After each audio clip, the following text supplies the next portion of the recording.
Hello students. मैं doctor Jayshree Dawre, assistant professor, department of zoology.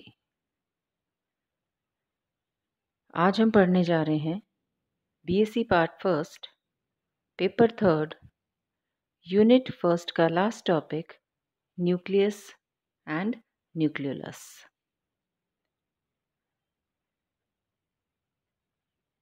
Nucleus is the most important cell organelle. सभी cellular activities का direction और control इसी के द्वारा किया जाता है, इसलिए इसे कंट्रोलिंग सेंटर भी कहते हैं। न्यूक्लियस की स्टडी को कैरियोलॉजी कहते हैं। Nucleus was first discovered by Robert Brown in the year 1831. Occurrence: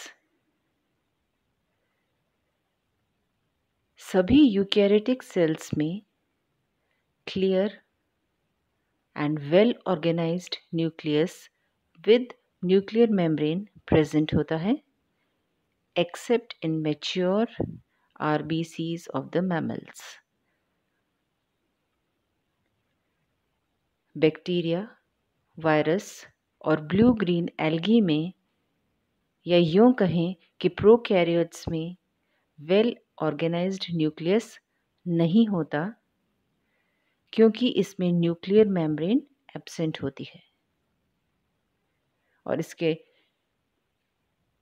यानी कि प्रोकैरियोट्स के न्यूक्लियर मटेरियल को हम कहते हैं न्यूक्लियोइड, जिसे हमने पहले भी पढ़ा था प्रोकैरियोटिक और यूकैरियोटिक सेल्स पढ़ते time. Now the position of the nucleus. The position of nucleus varies in different cells. For example, embryonic cells में ये central position पर होते हैं, glandular cells में ये basal position पर होते हैं, जबकि adipose tissues की cells में ये periphery पर पाए जाते हैं।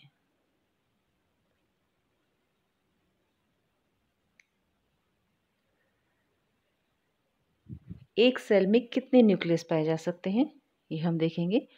जनरली सेल में एक ही न्यूक्लियस होता है, लेकिन कभी कभी एक या एक से अधिक न्यूक्लियस भी पाए जाते हैं। नंबर ऑफ न्यूक्लियस के आधार पर सेल्स निम्न प्रकार की हो सकती हैं। फर्स्ट है anucleate cell, that is without nucleus. For example RBC of mammals. Second type की सेल है mononucleate cell. Mono means single, that is a cell with one nucleus. Third type की सेल है बाइन्यूक्लिएट सेल। यहाँ bi मतलब two, यानी कि cell with two nuclei per cell. For example in paramecium. Paramecium हम देखते हैं दो न्यूक्लियस होते हैं, micronucleus and the macronucleus. Fourth type की सेल है मल्टीन्यूक्लिएटेड सेल, यानी कि with many nuclei in a single cell. Plants में मल्टीन्यूक्लिएटेड सेल को हम कोएनोसाइट्स कहते हैं, जबकि एनिमल्स में ये मल्टीन्यूक्लिएटेड सेल्स सिंसीशियल सेल्स कहलाती हैं। एनिमल्स में इसका एक बहुत अच्छा एग्जाम्पल है एस्केरिस। एस्केरिस की स्ट्रेटेड मसल फाइबर्स और एपिडर्मिस सिंसीशियल स्ट्रक्चर दिखाती हैं।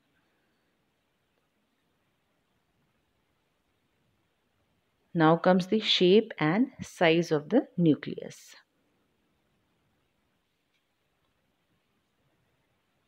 न्यूक्लियस की शेप सेल के इंटरनल एनवायरनमेंट या उसकी स्टेट ऑफ एक्टिविटी द्वारा डिटेक्ट की जाती है। जनरली न्यूक्लियस स्फेरिकल राउंडेड या ओवॉइडल होते हैं, परंतु ये cylindrical, prismatic, elliptical, pyriform, lanceolate, horse shoe shaped, branched या लोब्ड भी हो सकते हैं।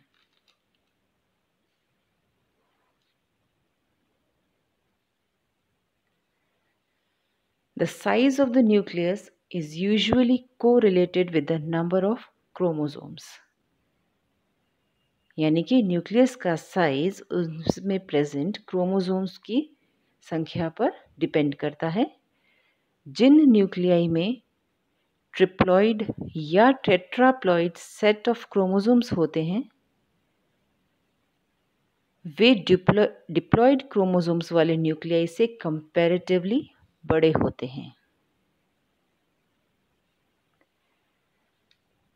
साइंटिस्ट आर हर्टविग के अकॉर्डिंग एक फॉर्मूले के द्वारा न्यूक्लियर वॉल्यूम और साइटोप्लाज्मिक वॉल्यूम को नीचे दिखाए गए फॉर्मूले के अनुसार रिलेट किया जा सकता है,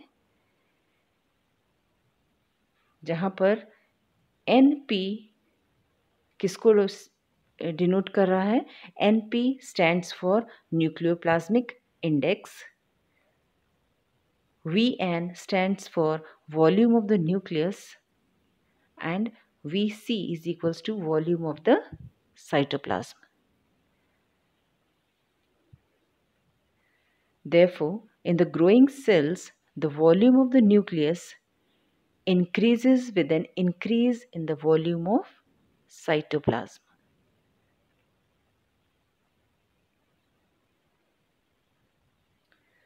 Now, the structure of nucleus. यहाँ डायग्राम में हम न्यूक्लियस का स्ट्रक्चर क्लियरली देख पा रहे हैं, that is well defined and well labeled. Nucleus को फॉलोइंग पार्ट्स में डिस्टिंग्विश किया जा सकता है। फर्स्ट है द डीलिमिटिंग न्यूक्लियर मेम्ब्रेन, या हम उसको कहेंगे nucleolemma. The ground substance, that is nucleoplasm or nuclear sap, the chromatin reticulum, and the most important part, the nucleolus. अब एक एक करके हम इन सभी पार्ट्स के बारे में डिटेल में पढ़ेंगे। सबसे पहले हम लेंगे न्यूक्लियर मेम्ब्रेन। यहाँ पर न्यूक्लियस का ज़्यादा डिटेल्ड डायग्राम दिखाया जा रहा है। सबसे पहला न्यूक्लियर मेम्ब्रेन, जो सबसे बाहर की तरफ न्यूक्लियस में प्रेजेंट होती है, वो है nuclear membrane. Nuclear membrane double membrane sheet होती है, जो न्यूक्लियस की आउटर लिमिट्स डिफाइन करती है। प्रत्येक unit membrane 90 degree angstrom thick होती है और इनके बीच का पेरी न्यूक्लियर स्पेस 100 से 300 डिग्री आर्मस्ट्रॉन्ग वाइड होता है।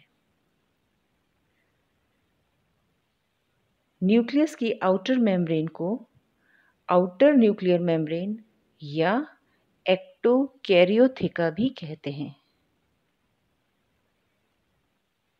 यह मेम्ब्रेन कुछ प्लेसेस पर एंडोप्लाज्मिक रेटिकुलम से भी जुड़ी रहती है और इस पर राइबोसोम्स भी अटैच्ड पाए जाते हैं।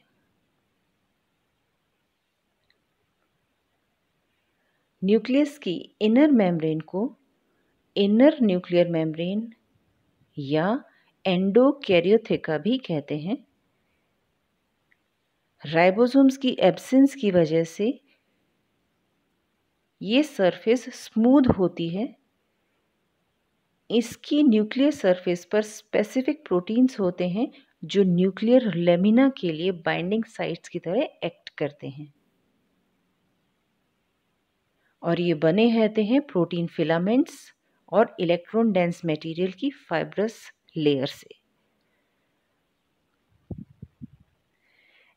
इस लेयर को फाइब्रस लेमिना या न्यूक्लियर कॉर्टेक्स भी कहते हैं, और ये 50 से लेकर 80 nm थिक होती है।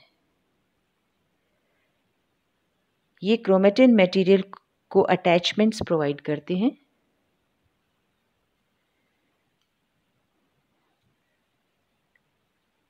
थर्ड इंपॉर्टेंट पार्ट है पेरीन्यूक्लियर स्पेस। ये आउटर और इनर न्यूक्लियर मेम्ब्रेन के बीच का फ्लूइड फिल्ड कंपार्टमेंट होता है,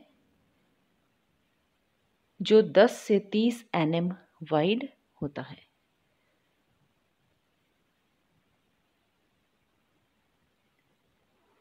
न्यूक्लियर पोर। न्यूक्लियर मेम्ब्रेन पर का स्पेशल स्ट्रक्चर न्यूक्लियर पोर। यहाँ डायग्राम में भी हम देख सकते हैं न्यूक्लियर पोर्स हमें दिखाई दे रहे हैं।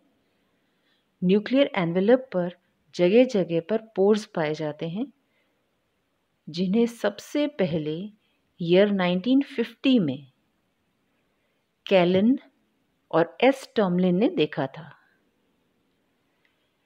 इन पोर्स का डायमीटर 40 to 100 nm तक हो सकता है, और इनकी संख्या सेल टाइप और उसकी फिजियोलॉजिकल स्टेट पर डिपेंड करती है। प्रत्येक nuclear pore large disc like structure में एम्बेडेड या धंसा रहता है,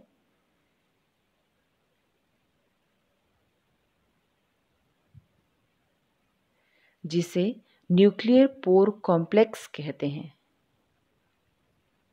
यह एक सिलिंड्रिकल स्ट्रक्चर होता है जो बाहर साइटोप्लाज्म तक और अंदर की ओर न्यूक्लियोप्लाज्म तक एक्सटेंड होता है। इस सिलिंड्रिकल स्ट्रक्चर को हम एन्युलस कहते हैं।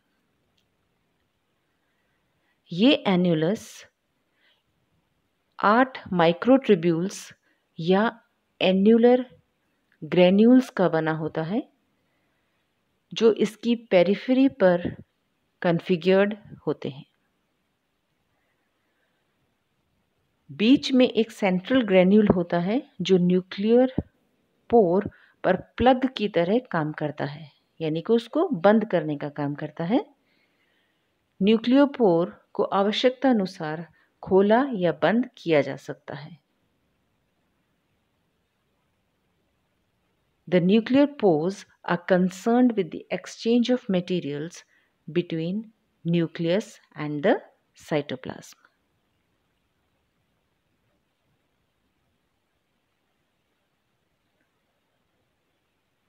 न्यूक्लियस का सेकेंड इंपॉर्टेंट पार्ट है न्यूक्लियोप्लाज्म या न्यूक्लियर सैप। न्यूक्लियर मेम्ब्रेन के अंदर एक homogeneous semi fluid ground substance होता है, जिसे हम न्यूक्लियर सैप या न्यूक्लियोप्लाज्म भी कहते हैं। ये एसिडिक नेचर का होता है और ग्रेन्युलर या फाइब्रस मटेरियल्स का बना होता है। It forms nuclear skeleton. Nuclear SAP में वैरायटी ऑफ सब्सटेंसेस जैसे प्रोटीन, राइबोन्यूक्लियोप्रोटीन, ग्रेन्यूल्स डिसॉल्व रहते हैं, जो न्यूक्लियस से साइटोप्लाज्म में ट्रांसमिट होते रहते हैं। क्रोमेटिन नेटवर्क भी इस मैट्रिक्स में सस्पेंडेड रहते हैं। Chemically, nuclear sap is rich in acidic proteins. It is site of enzymatic activity. Enzymes जैसे DNA polymerase, RNA polymerase, ribonuclease, alkaline phosphatase and dipeptidase nucleoplasm में पाए जाते हैं। तो इतने सारे एंजाइम्स न्यूक्लियोप्लाज्म के अंदर मिलते हैं। Now the functions of nucleoplasm. Nucleoplasm क्या क्या फंक्शंस परफॉर्म करता है? फर्स्ट है रेप्लिकेशन ऑफ डीएनए, सेकेंड है transcription of RNA and post transcriptional processing. Third important function है इसका transport of materials and then formation of spindle during cell division. तो ये तो थे फंक्शंस न्यूक्लियोप्लाज्म के।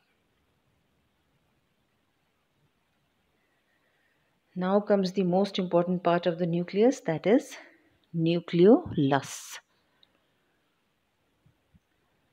न्यूक्लियोलस की डिस्कवरी ईयर 1781 में फोंटाना ने की थी। ये राउंडेड और ओवल न्यूक्लियोलस लगभग सभी सेल्स के न्यूक्लियस में क्लियरली दिखाई देते हैं और इनकी पोजीशन भी फिक्स होती है। Number of nucleoli depends upon the number of sets of chromosomes. That is, one nucleoli per haploid set of chromosomes. इसका मतलब ये हुआ कि हमारे सोमैटिक सेल्स में 2 न्यूक्लियोलाई होते हैं, जबकि हमारे स्पर्म्स और ओवा में 1 न्यूक्लियोलाई होता है।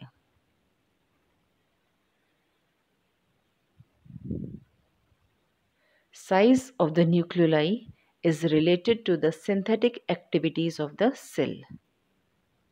That is, protein synthesis में व्यस्त cells में न्यूक्लियोलस का size बड़ा होगा। It plays an important role in mitotic cell division.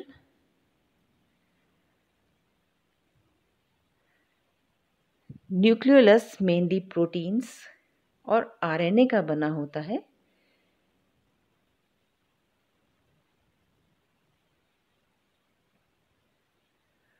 Now the ultrastructure of nucleolus. Nucleolus में 3 different components दिखाई देते हैं।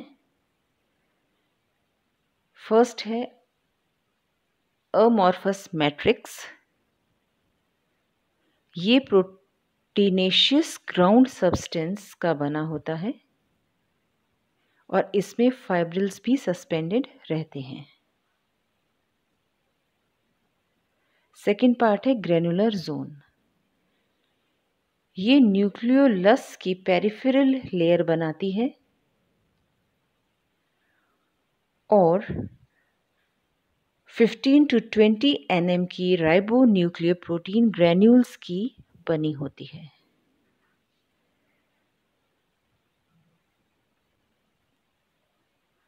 थर्ड कंपोनेंट है फाइब्रिलर जोन। ये जोन 5 से 10 nm डायमीटर के फाइब्रिल्स का बना होता है और ये भी राइबोन्यूक्लियोप्रोटीन्स का बना होता है।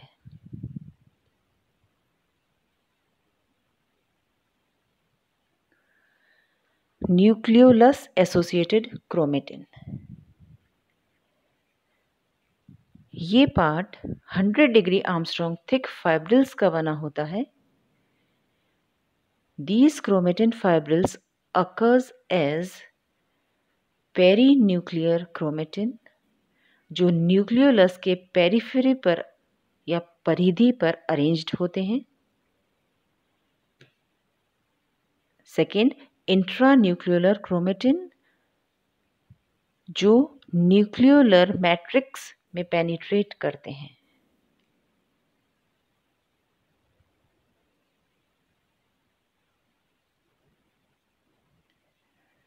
Functions of the nucleolus. यहाँ देखिए, आपको डायग्राम में न्यूक्लियोलस के डायग्राम क्लियरली आपको दिखाई दे रहा है। क्या क्या फंक्शंस परफॉर्म करता है न्यूक्लियोलस? फर्स्ट है राइबोसोम्स का बायोजेनेसिस। सेकेंड फंक्शन है इसका न्यूक्लियोलस माइटोसिस में एक्टिव रोल प्ले करता है। इसके अलावा राइबोसोमल आरएनए और प्रोटीन फॉर्मेशन में हेल्प करता है।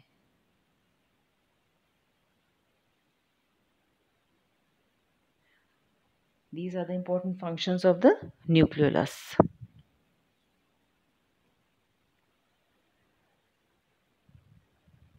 Now comes nuclear reticulum.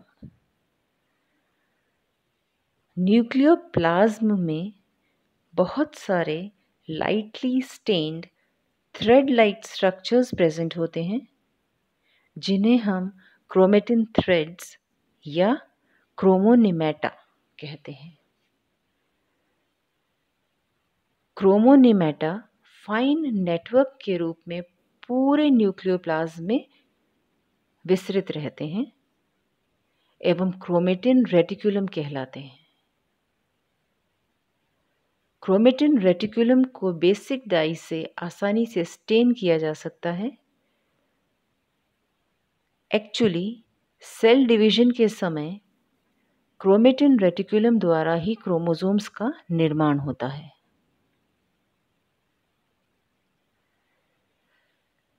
अब यहाँ पर हम दो नई टर्म्स के बारे में जानेंगे, वो है हेटेरोक्रोमेटिन and euchromatin.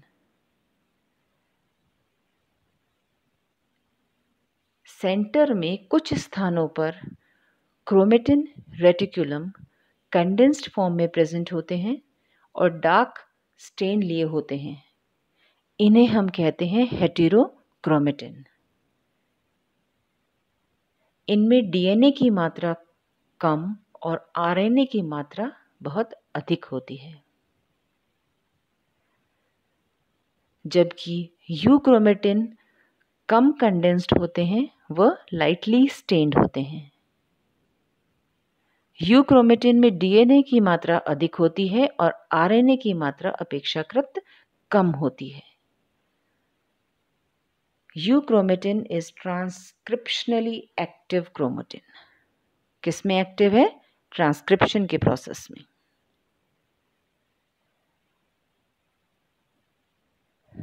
Now comes the chemical composition of nucleus.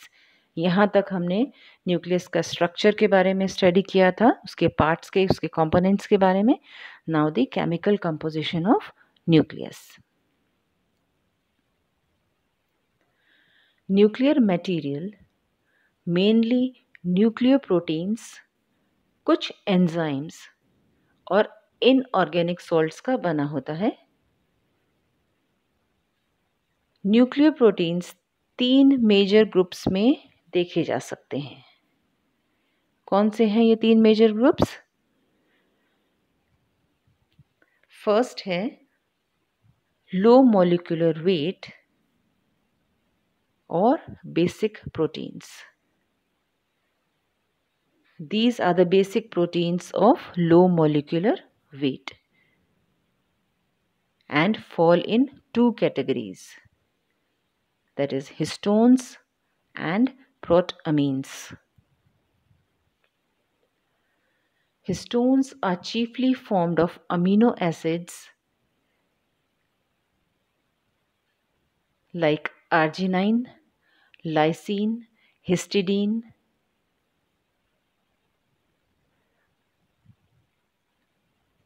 whereas protamine are almost exclusively formed of arginine. Second type का न्यूक्लियोप्रोटीन है हाई मॉलिक्यूलर वेट और एसिडिक प्रोटीन्स। ये नॉन हिस्टोन और एसिडिक प्रोटीन्स होते हैं which are present outside the chromosomes. Nucleus की most abundant acidic protein है फॉस्फोप्रोटीन, जिसके मेन कंस्टिट्यूएंट्स हैं टायरोसिन एंड ट्रिप्टोफैन।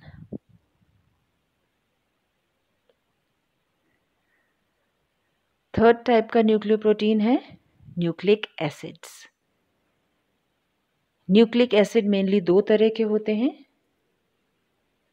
जिसको हम शॉर्ट फॉर्म में कहते हैं डीएनए एंड आरएनए। डीएनए का फुल फॉर्म है डीऑक्सीराइबो न्यूक्लिक एसिड और आरएनए का फुल फॉर्म है राइबो न्यूक्लिक एसिड। तो ये दो इंपॉर्टेंट न्यूक्लिक एसिड होते हैं न्यूक्लियस के।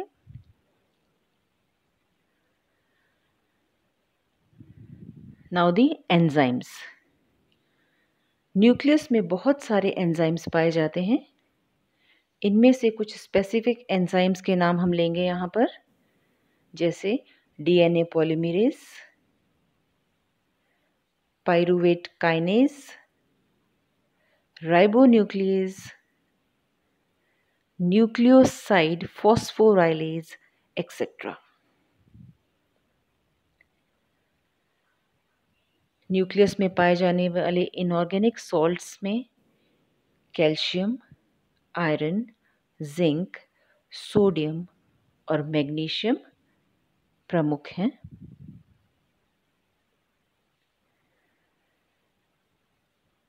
इसमें न्यूक्लियस में थोड़ी मात्रा में लिपिड्स भी पाए जाते हैं। Lipids comprises of about 3 to 10% of the total weight of the nuclear mass. ये मेनली फॉस्फोलिपिड्स और लिपोप्रोटीन्स के रूप में प्रेजेंट होते हैं।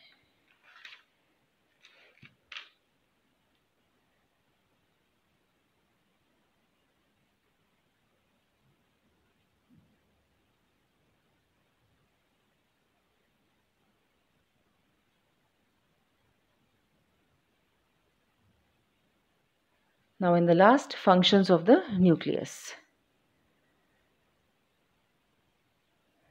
हम यहाँ कुछ इंपॉर्टेंट फंक्शंस के बारे में डिस्कस करेंगे।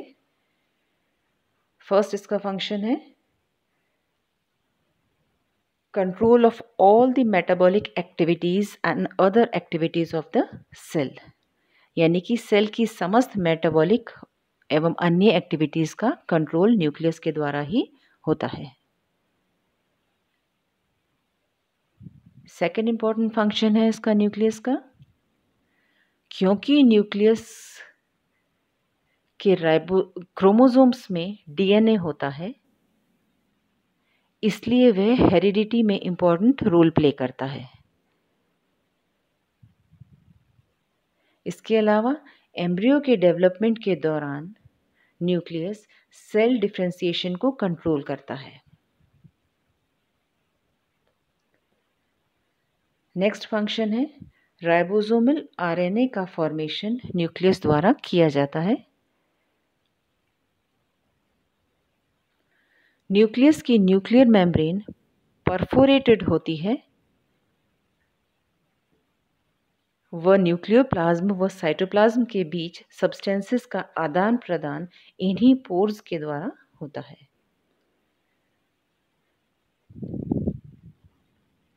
न्यूक्लियस में प्रोटीन सिंथेसिस के लिए सारे इंपॉर्टेंट एलिमेंट्स एवं जेनेटिक कोड के रूप में इंफॉर्मेशन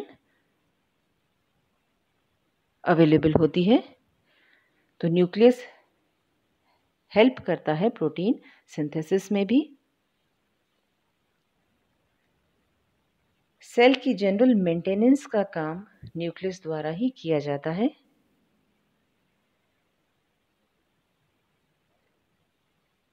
इसके अलावा सेल डिवीजन में भी न्यूक्लियस